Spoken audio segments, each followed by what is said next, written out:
Okay, this is Adam from modelofcontrol.com at Stay Infest, and I'm here with SPECTRES. Hi, folks. Hello. Hi, Adam. Tell me about yourselves. I know a bit about you guys, and I've listened to your music, but I know very little about the band. Tell me about it. SPECTRES started about 12 or 13 years ago. It was initially me and one of my friends from high school. We started it in a small kind of provincial town that we'd both grown up in, and both found ourselves back in our early 20s. And we just kind of cultivated this interest in darker music. We were both really into Joy Division and a lot of peace punk at that time, things like Christian Death and Crisis specifically. Crisis was probably the biggest influence on our musical tastes and at that time, maybe some early Death in June too. And we really just wanted to start a band that kind of amalgamated all of those influences into one thing. And we were kind of living in a vacuum. It was me and him in a tiny town. And yeah, we came up with SPECTRES, and it's definitely evolved a lot over the years and changed with any current members. But that was kind of the original intent of the band, and I think there's definitely still vestiges of that in the sound. So when did you join then, Zach? So, I mean, Brian and I have been friends since we were like 15 or 16, and we had been living together down in the States. We had both kind of gone down there for school for a little while, and Brian had gone back home and done this sort of that SPECTRES demo project with Steve Henker, the original guitar player, on the demos and in the first few recordings. And he came back and he sort of had this recording. It was like, oh, me and Steve did this on the weekend, and we were sort of listening to it and I, thinking, oh, this is really cool. I mean, at the time, I didn't even really play guitar. I mean, I owned a guitar or whatever, but I wasn't really doing bands. And when he and I both moved back to Vancouver, sort of quite a bit of time had passed after the release of the demo, and not sort of much activity with the band. Brian had sent the demo out to quite a few places, and after it probably was like a year, I think, after the demo sort of had gone to Frank from Whisper in Darkness label, and then come back, and he said, he wanted to release a single, and or whatever we wanted to do. So at that point, Brian began to put together a sort of full band, because it initially had, the demos were just him and Steve kind of playing everything. So he asked me to play guitar, and I sort of had to work on my chops and join the band. And then we, some friends of ours, Nathan and Heather Salaji, who are also no longer in the band, but they joined on bass and drums. So we, at that point, created the full lineup. And I've been with that sort of lineup since we started with the first 4 7-inch, and we've kind of continued. Brian and I are the only two who've really been with the band the whole time, like since we've been recording and touring and playing shows. So you, if I see it correctly, you released a recent album, Nostalgia, on Artifact last year, and then they re-released your previous releases. Was that right? Yeah, that's right. Yeah. How do you feel you've changed since the original releases in terms of your sound? Is there kind of, because there's always the evolution that you learn more, you kind of adapt your sound. What would you say is the difference between how you started out and what you sound like now? Well, I think every member who's kind of come and left has changed the band in a pretty big way at some point, especially in the sound. And I think that you can hear that through the shifting membership of the band from time to time. I mean, earlier it was definitely a lot more influenced by anarcho-punk and maybe more like deathrocky and like harder post-punk things, like I'd mentioned earlier. And as time has gone on, it's definitely come to like encompass more pop elements. And those are always the types of music that I've liked. I always really liked a lot of specifically like English 80s new wave. And I think there's elements of that, like a lot of like twee stuff, like Sarah Records things. I think there's even like kind of elements of that with Shannon's backing vocals in mind on some of those tracks. I was almost trying to do like a bit of a field mice thing. I don't know if it always came through, but those are definitely like the types of influences. Like Martin Newell and Cleaners from Venus are definitely like huge influences on the newer stuff too. And I think that'll continue to evolve. We're in the process of writing a new record right now. And I think that it'll probably push further astray from that and go in different directions again. Oh, okay. I think too, like, I mean, as we just, we've been doing this for so long, when you play together for a long period of time, you sort of, you anticipate each other's songwriting, each other's ideas.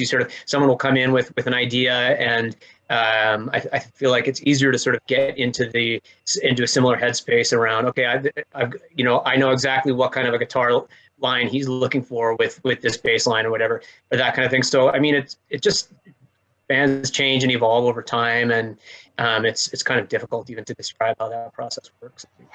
How's it been for you over the last year and a half? Because obviously, you had a new album out. I mean, that would have been time that you'd have been promoting that, right? That's kind of taken the wind, must have taken your wind out of your sails a bit. Is playing live something you really thrive on? It's different depending on where we are and what's happening at any given time, I think. I mean, we've tried to take advantage as much as we can of the past year when we can play live to try to promote things, and basically have a whole new record written soon, and we're going to go into the studio hopefully in February. We have tons and tons of demo songs that are almost at a point where they could be ready sometime soon to record again. Yeah, we've just tried to stay active as much as we can. I mean, there was sort of lengthy lockdown periods where we weren't even rehearsing as a band, and that was difficult. But we, at points where the lockdown has been eased, we have practiced, and as Brian says, we've just tried to focus on the creative element, write new songs, and really spend our time with them. And I mean, in some ways, it's been very freeing to not have to worry about keeping a live set really sharp. We all very much miss playing live, but being able to show up every week and just sort of not worry about keeping those standards, sharp and ready for performing, and just diving, headfirst into the new material has been okay. But it's challenging. It's a challenging period of time for any band, I'm sure, just to sort of adjust to the sort of brand new landscape and not really knowing what the long-term trajectory of playing live and touring and all those things are going to be like. So, but we take it one step at a time and just focus on the things that we enjoy doing, which is writing songs and playing together. I think that's something really interesting that I saw. I think it might have been on the NME website the other week, was pointing out that for many bands, not playing for some time could mean that people that come to see their early shows, they're going to have to get used to the fact that bands are feeling their way back into doing this again. That even to the point where people's voices might have changed a bit. That it may not be the same band that you heard 18 months ago. Do you think there's a grain of truth in that for some bands? Oh, certainly. Yeah, I think that's unavoidable, and I think probably you'll see changes in every band. I think just the isolation will affect it too. People being in a vacuum for that long, it'll have changed people's influences. It'll have changed people's perspectives. It'll have changed people's writing styles. I think there'll be a lot of changes, definitely. Yeah, and we're preparing to play our first sort of gig back, and even just kind of thinking about what's that going to be like to perform after all this time. And as I say, I mean, the live set sort of just went out of our mind in terms of a priority. It's just really been about writing new material and thinking about what we want to do with that. And we were fortunate enough to actually get in the studio and record a new single for a singles compilation that we've got coming out this fall. And that was good fun. And when we were recording with Jesse Gander, at the time, he's a well-known producer here in Vancouver, he said, he's booked up so solidly because everybody's doing the same thing that we're doing, which is just writing new material, and you can't really do anything else. So you want to get in the studio and record. So I think that it is kind of interesting. There's like this built-up potential of new material that people have probably been working on and preparing, and we're going to see a lot of that starting to sort of hit the market, hit the platforms, and all hit records and stuff in the next little while. And yeah, I think probably it's going to be a period of interesting change and hopefully innovation and stuff in music. I think there's also, I've been looking, you saying that there's like this flood of music to come. I think there already has been. I mean, I keep a record for when I'm doing kind of release roundups and whatever else, and keeping an eye on what I might include in my end of year list. I'm already up to nearly 300 releases this year that might be relevant to what I do, never mind the wider thing. That's twice what I was looking at last year, because there's just been, everyone's been releasing something, and everyone's like taking advantage and going, actually, let's just do another 4-track EP, another album. Yeah, I got this in the can last year. Let's get it out there. I know of at least 2 or 3 artists in the UK who are better known for other projects in our scene, who've got bored, released this new album, released this new EP on a new project because I had time to kill, and we're like, actually, that's better than what you were doing before. This is great. But it's like, it seems to have unleashed this wave of creativity. And for others, it's been paralyzing. I think, you know, for me as a writer, I've done less this last year because, of course, I'm not writing about gigs. I'm not writing about festivals. And also, there are times where I'm just like, you know what, I'm actually going to just switch off and actually take some time down. And I think you know, not everyone has been able to race forward and do lots more. But I think there's an acceptance that everyone is treating this differently because everyone's experiencing this differently. Yeah.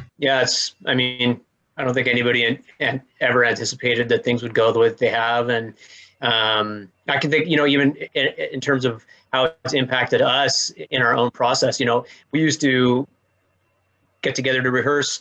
Somebody would bring in a song idea. We'd sort of make a quick demo on someone's phone, and that would be the extent of it. But in this period, Brian has really learned recording software and demoing, and our, you know, our process, our approach to that has become much more technical because, yeah, we've had the time to learn more about that process and you know, dig into it rather than just sort of like, okay, here's an idea, let's make a really rough scratch demo of it and move forward. So I don't know. I mean, probably we will see more focus on the technical aspect of things because people have that time and ability to really dig into the, you know, the nuts and bolts of how to make really crazy recordings, even from home and that type of thing. And digital, I mean, it's no surprise that you're hearing a lot of drum machines and synth and all that kind of stuff coming in all kinds of records these days because, you know, it's so easy to sit at home and have your tools set up in that way and sort of record straight to your computer. So yeah, I'm curious. I don't know how the long-term impacts will be. So moving on a little bit away from, let's get away from COVID for a while, shall we? Let's go way back in history, because in bizarre timing, after listening again to Nostalgia this morning, and there is, you know, you mentioned the deathrock influence earlier, there is very much a feel of at least a nod to the past on what you do. Even though it's very much you know, post-punk deathrock is very much a thing again at the moment, and I'll come back to that. But in bizarre timing, one of the originators of deathrock, of course, Ollie Wisdom, died today, or his death was announced today. Weirdly, he became a psytrance DJ in the Far East. I mean, could that be any further away from being in a black, grimy basement club in London in the early 80s? Who knew? But were you aware of that kind of music, of like the early death rock stuff, when you were starting out and when you were getting into this kind of music? Yeah, totally. I was pretty into it. I was into like a lot of American and British stuff at the time, like, you know, like Alien Sex Fiend, obviously mentioning that, and like Sex Gang Children, and like Christian Death, of course, was like a huge influence. But there used to be this webpage called deathrock.com, and that's how I found out about a lot of those things. And that's how I first found out about like Crisis and Southern Death Cult and a lot of those bands. I'd like to say it was something like more romantic, like looking through 7 inches at some dusty shop, but it wasn't. It was the internet, because I was living in the middle of nowhere in a farming community on a rural island in Canada, right? And if it wasn't for that webpage, I would have never known about any of those things, and I wouldn't have started Spectres, and none of this would have ever happened. And I really do think that webpage, deathrock.com, it used to mean a ton to me, and that's how I learned about the entire scene, honestly. I used to be really into like crust and oi and street punk and like that type of stuff before. And I had no idea what this music was until I found that.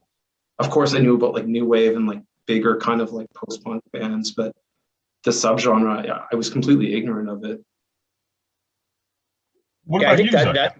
Well, I was just going to say, I mean, I think a big sort of narrative that we probably haven't even talked about that much in various interviews is really going back to the history of the band, is that Brian and I sort of, and many of the various people who've come through the band over the years came through the sort of DIY punk scene. And at that time in the early 2000s, here in our neck of the woods, that was focused entirely on sort of crust and hardcore, grindcore, like very, very heavy, metallic influenced sounding guitars and everything, and which is fine. I mean, I'm not knocking that sound at all.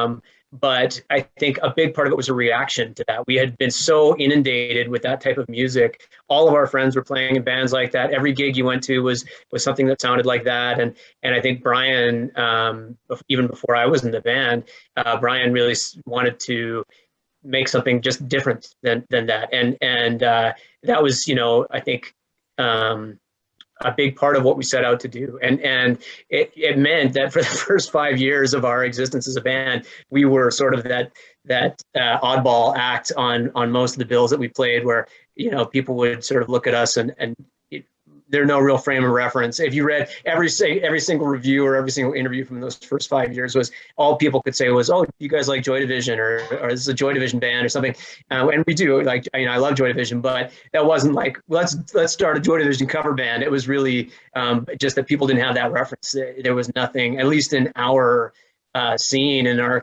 community, nobody was talking about post-punk music or death rock or any of the anarcho-punk to a certain extent, but only in this certain very crust, the way it related to crust and what was happening for most of our friends. So there was a huge element of that too. Like, before I ever knew what death rock was, I was into anarcho-punk, and a lot of those bands had crossover. Like, I don't know, Androids of Moo or like Blood Robots. Like, a lot of those bands had like a bit of a weird post-punk thing, or Apostles, and some of them even like breaching more into death rock kind of sensibilities. Like, I can't really think of any specific examples, but there was a huge like kind of cross-pollination of that type of music. It felt like a bit of a gateway into that death rock stuff, and especially through that webpage, I kept thinking back to that ultimately. Yeah, I mean, I think like Rudimentary Peni is one that really comes to mind. Is like a band that when I was a kid, I was a huge fan of Rudimentary Peni, and thought of them really in that same kind of coming from that same scene as Crass and the Mob and Anthrax and all the original sort of UK anarcho-punk bands. But then there was always something about it that was a little bit different and darker, and thematically it was very sort of off on its own tip. And so I think that those are the things that for me kind of led into a path of death rock and the sort of more goth side of that scene. The whole Rudimentary Peni Death Church record is like, it's more death rock than it is anarcho-punk. Yeah, totally. I think a lot of people would say that. I think this is really interesting because in London, London has been kind of one of the hearts of the kind of the post-punk revival for what feels like forever now, because it's one of the like kind of industrial techno kind of paralleling it. Both of them are kind of the main prominent things that are kind of running through the scene at the moment, and everyone's involved in it in one way or another. And I think there's some really interesting stuff coming along here, in that there's lots and lots of bands that are coming into post-punk stroke death rock, because I think the two scenes nowadays are kind of intertwined in many ways. But I think what's really interesting is that many of the people that have come into this are not coming from a goth angle. They're coming from external influences that then discovered the music and actually realized they quite liked it, and it ended up bringing in and a kind of almost bypassing the gatekeepers that the goth scene sometimes has, and has a unfortunate reputation and sometimes deserved for. Do you think that's kind of helped to reinvigorate it, in that we're not, people have been able to go, well, I don't have to worry about it whether it's going to appeal to goths, because if you look at any show, half of the people there are not goth in the best sense of the word. It's weird. Every time we've ever toured, I've kind of seen these changing subcultures at shows. When we first went, it was all the crusty punks, and then the next time there was goths and crusty punks. And then it kind of evolved, and sometimes we would see like skinheads and mods and stuff at our shows. It's so bizarre, but I feel like that's kind of like speaking to what you've mentioned there. It's like people are coming at the music from different angles and maybe like different similar musical legacies, but ultimately, like, there's a lot of a mixing pot that's going on within like the post-punk or goth or death rock scene or whatever you want to call it. And I think that it often gets kind of discredited and pigeonholed into something that maybe isn't. And I think it's a lot more broad and diverse than people give it credit.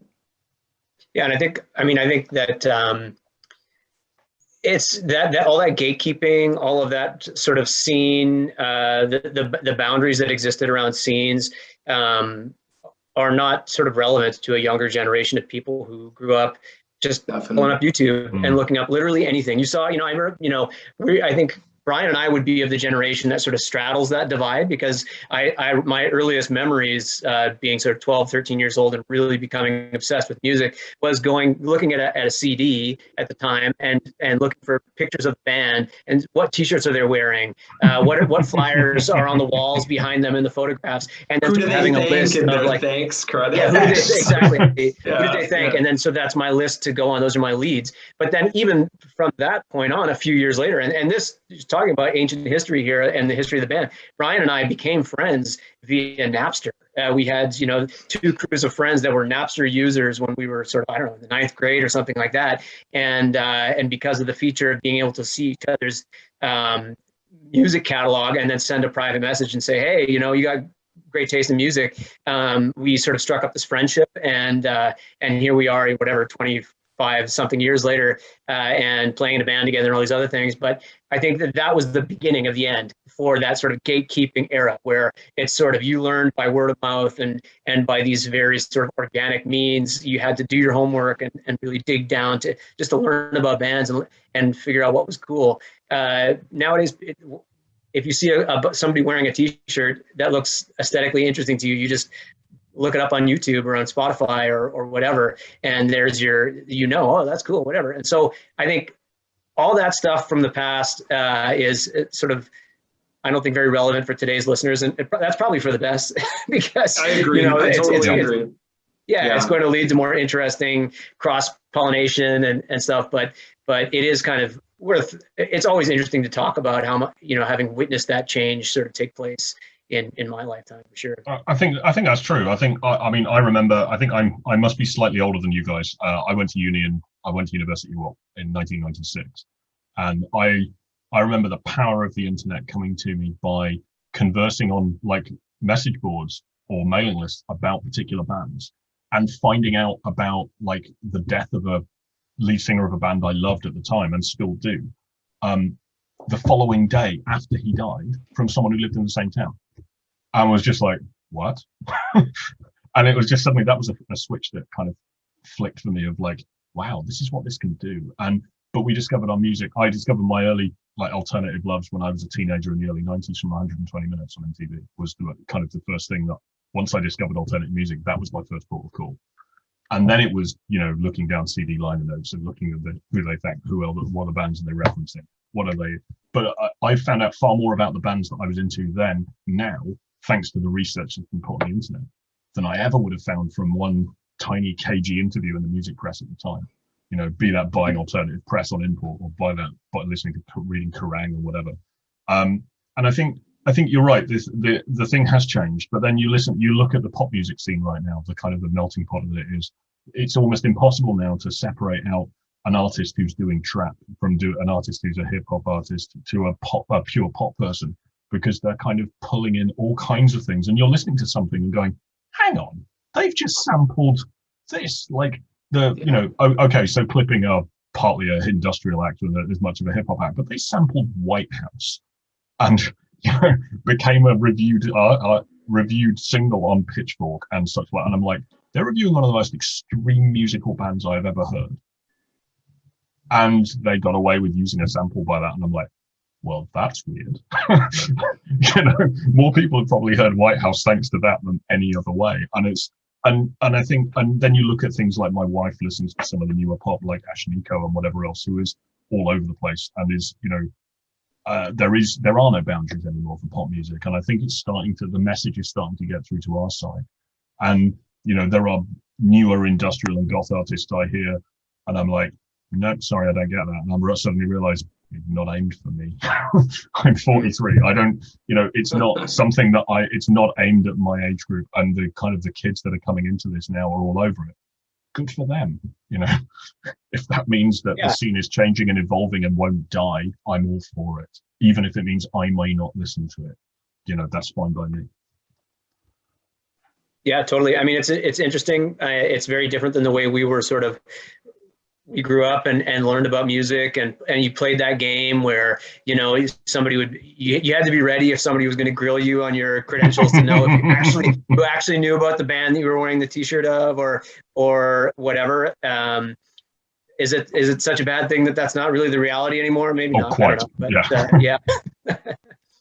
Yeah, I think there is, the change is really important, and I think, what in terms of let's move this on. What are you guys listening to at the moment? What new stuff have you been listening to recently? Is there anything that's jumped out? I mean, I've been listening to tons and tons of Ginger Root. It's like a artist from California, Southern California, doing like a new take on 80s Japanese city pop. That's all I'm listening to right now. I can't get enough of it. It's fantastic.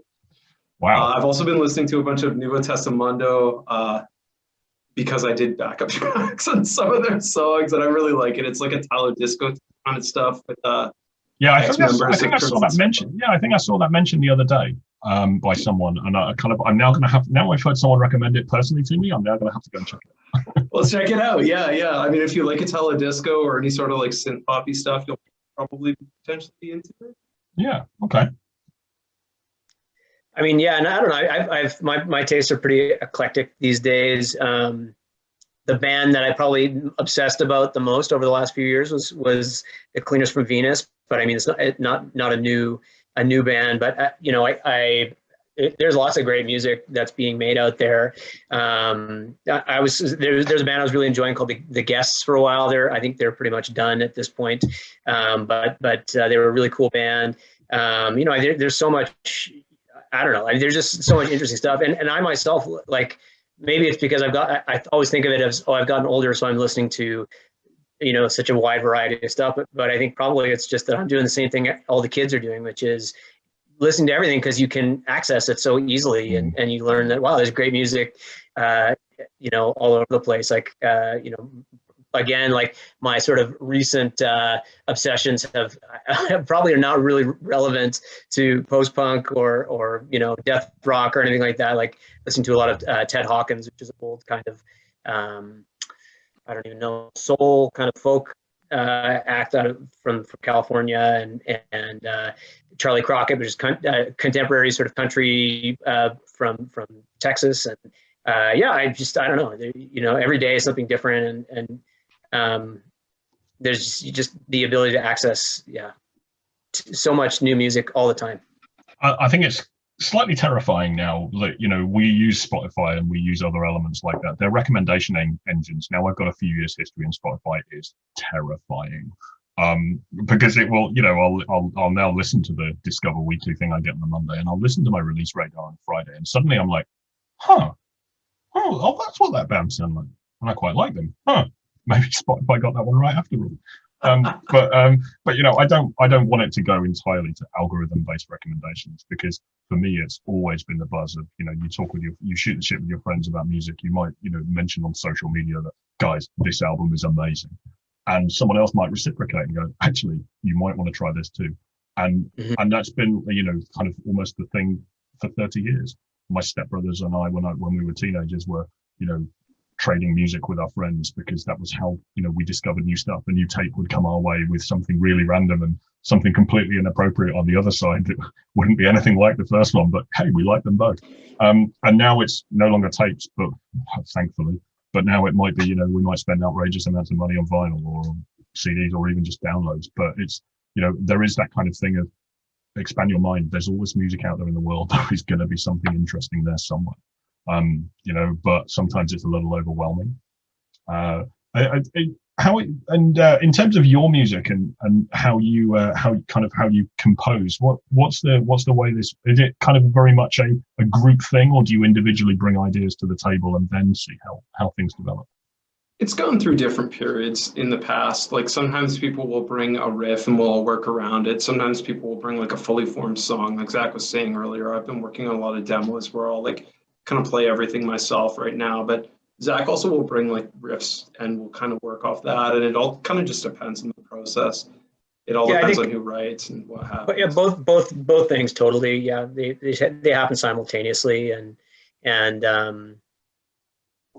it's just kind of there's no sort of one way to do it from our, historically for us anyway. And over in Vancouver at the moment, there obviously my contemporaries who write, Alex and Bruce at I Die You Die, have been writing about Vancouver and much more for many, many years as well now. But there seems to be a feeling that the Vancouver scene has got such a kind of a wide diversity to it in terms of not only the styles, but the people making the music and the kind of the attitude. Do you think is that down to the way that the city kind of is perceived, or do you think there's something a little more to it than that? In terms of like how kind of the scene, I don't know. I don't even really know how to answer that. It's because it almost feels like, even though like maybe like a band like Actors and us, like for example, we've come at it from such different kind of backgrounds and different places, but we kind of are like somewhat contemporary genre-wise and scene-wise, but kind of feels like we like completely run in different circles, aside from like I record a lot with the people from Actors and have interactions with them, but like it's weird how that happens, because I think it kind of unfortunately a little bit goes back to those old like subcultural scene divisions, and like I always feel like this weird kinship to like punk stuff, and I always am involved with that scene, and even though that's not the music I really make, like I find myself at a lot of those shows and like pretty involved with that scene on like a personal level in a strange way. And I think it's that kind of is Vancouver. There's different people that come at like a similar type of music, but from completely different kind of reference points, and that kind of feels like what makes the diversity in that scene here. And I think, that's kind of a strange answer, but yeah, like over the years, we've sort of talked to people about that, like what is it about Vancouver or the Pacific Northwest or something that lends to a certain sound or whatever. And I think people, the very sort of low-hanging fruit is people say, oh, it's gloomy, the weather's like is, you know, pretty gray and rainy most of the year, and that's ingrained. But I don't really think that that's necessarily true. And I don't know where it comes from, but I do think that part of the deal is, I mean, Vancouver is really not very hospitable to people playing music. I mean, it's a very difficult thing to do here. It's an extremely expensive city to live in. Even finding space to rehearse in can be difficult. Venues, historically, it's a bit better these days, but historically venues would last for anywhere from 1 to 6 months or something, and then get shut down. And so it was always this scramble. And I think if anything, it's people's dedication to sort of like, despite the adversity that the city throws at you, we're just going to keep doing this thing. We're going to keep making music. We're going to keep starting new venues. We're going to keep finding a place to play and saving our money to buy equipment we can't afford and paying for recording sessions we don't have the cash for. And I think maybe that's what it is. I don't really know. I mean, Vancouver is a strange city in a lot of ways. It's become much more sort of international and cosmopolitan over the last 20 years than it historically ever was. It used to be a much, very working class kind of resource town, and things have really changed. So I'm not sure what the sort of special sauce is here, but it is kind of interesting. And I think it's also that Canada in general is a big city with very few, or a big country with very few cities. And if you are a sort of, alternative type person from Western Canada, oftentimes you're going to gravitate towards Vancouver because it is kind of the only really big city, certainly the only big like international city in the West. And so there's always kind of this new crop of people arriving that are coming from, some small place and bringing their interests and their ideas and usually a group of friends with them. And so I think I'm sure that's a factor as well. I think there's probably a thing to be said that there's a number of those things kind of probably tick similar boxes in London, although not London's distance from anywhere, because, our distances here are rather different to yours. But I think, the kind of the trials around finding rehearsal space, the trials around finding venues, the trials around kind of the cost of living here. I now live outside of London because we've moved out because we decided we wanted a quieter life during lockdown, and it was also a lot cheaper to do. But there is those kind of issues are something that are hit here as well, and it's a massively creative city, or at least sometimes it is. And I think I think that kind of adversity, I think that's something that's really important in that the alternative scene as a wider thing is always an idea of people fighting back against a system that maybe doesn't really want them. and they go off and find their own way to do things. And it means that they're kind of maybe that little bit more determined to do it. And I kind of, we're a small fish in a very large pond. But sometimes our scene breaks through and makes some surprising, surprising successes. I mean, on the face of it, if you want to go back to Joy Division, I mean, really, a band as relentlessly gloomy as that, we're not in a good space. Their lead singer killed himself, and still they're kind of the touch point for this entire thing. If you think of post-punk, if you kind of talk to the person on the street and mention the word post-punk or gloomy rock, probably Joy Division will come up first. And it's kind of amazing to think that they weren't very big in their time, but they now have this towering shadow that they kind of cast over everyone, whether we like it or not.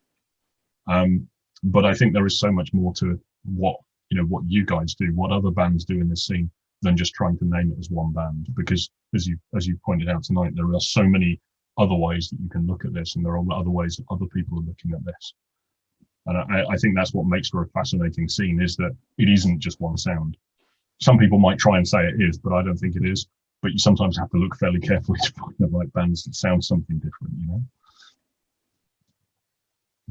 Yeah, for sure. It's hard to sort of know like what draws people to the scene and keeps them coming and keeps them making music. And especially, I mean, there's no, it's not, this is in the 70s, nobody's making money doing this. And there's no, we've been very fortunate to have the support of a label like Artifact, which has really been able to put resources behind us and do things that we've always had to struggle for in the past. So we're very sort of thankful to have that now, but it was a long road to get there. And for most people, it's just, it's a labor of love that you just come back for and you keep doing. Just, maybe it's masochism or something. I don't know. Well, I think that's a good place to end this on, a bit of positivity, and that think we will move on from all of this. You guys will start playing shows shortly. So where is your first show? Is it in Vancouver you're doing the first show? It is, yeah, on the 18th at a place called the Bullet Farm. It's like a punk venue. The Bullet Farm. Wow, Farm. What a name. Yeah, I think I believe it's a Road Warrior reference. It's a small sort of DIY venue that actually opened up during COVID. I don't know how a venue sort of, who got it in their head to open a venue during COVID. I know who did it. But that it's a new addition to town, so we're excited to play there. We just filmed a music video there. A lot of people are filming music videos these days there. So yeah, we're looking forward to that. And you've got Nostalgia was out last year on Artifact, and you've got your new album sometime in 2022, presumably then. Hopefully. We've also got a singles collection with 2 new songs that haven't been released yet, coming out relatively soon, I believe. Yeah, there's 2 brand new songs on there, and then 3 sort of never before released versions of older songs, and then all the singles that have been out of print forever. So that is slated to be released in November, and the new singles will be out in September and October. So we're excited about that. And yeah, we're going to be back in the studio in February, providing that no lockdowns or any curveballs come our way that keep us out of there, to record a new LP. And hopefully 2022 brings in a return to touring and live gigs, at least outside of town. And for the benefit of the people watching this, tell me your social media handles so that we can direct people there. Yeah, our Instagram page is Spectres Vancouver. There's a UK based Spectres as well. Also, but yeah, we make it easy for people. We're Spectres Vancouver, and then we're just Spectres, all capitals, on Facebook. And those are 2 very easy ways to get in touch with us. And otherwise, you can email us at spectresvancouver@gmail.com. Marvelous. All right. Well, thank you very much, guys. It's been, I know it's still relatively in the morning, I think, Vancouver. Morning, afternoon, Vancouver time-ish? Afternoon, yeah. Yeah, afternoon, yeah. It's a bit later here this evening. But thank you very much for joining us at Stay Infest, and we will hopefully, obviously travel allowing, we'll hopefully see you in the UK at some point when you come through here touring. We'd love to. All right. Thanks, Adam. Thanks, guys. Thanks very much. Cheers.